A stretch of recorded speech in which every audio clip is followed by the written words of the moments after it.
ត្រីគឺជាមេដានៃពិភពលោកដែលធម្មជាតិបានកំណត់ហើយប្រៀបដូចជាសសរស្តម្ភរបស់គ្រួសារ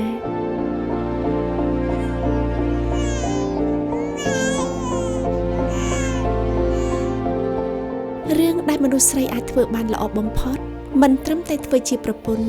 និងជាម្ដាយដ៏ល្អមួយរូបប៉ុណ្ណោះទេ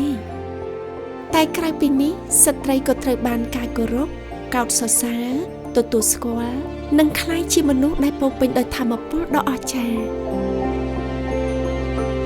ពេលខ្លះមនុស្សស្រីក៏អាចឈរជើងបំពេញការងារដូចបុរសដ៏គួរឲ្យសប្បាយផងដែរនៅក្នុងគ្រួសារសុភមង្គលកើតឡើងដោយសារវត្តមានមនុស្សស្រីម្នាក់ហើយមនុស្សស្រីតែងតែបង្ហាញខ្លួននៅក្បែរអ្នកនិងលើកទឹកចិត្តគ្រប់ពេលវេលាពេលត្រូវការជំនួយឬជួបការលំបាកព្រមទាំងជួយជំរុញឲ្យមនុស្សជុំវិញខ្លួនមានការអភិវឌ្ឍនិងផ្ដល់ក្តីស្រឡាញ់ឲ្យអ្នកដទៃ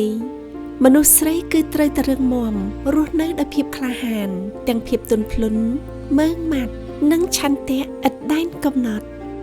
នេះជាអ្វីដែលស្ត្រីគ្រប់រូបស័ក្តិសមទទួលបាននូវក្តីស្រឡាញ់ការឲ្យតម្លៃការអបអរជាមួយគុណតម្លៃដ៏លើសលប់អបអរសាទរទិវាអន្តរជាតិនារី8មិនិនា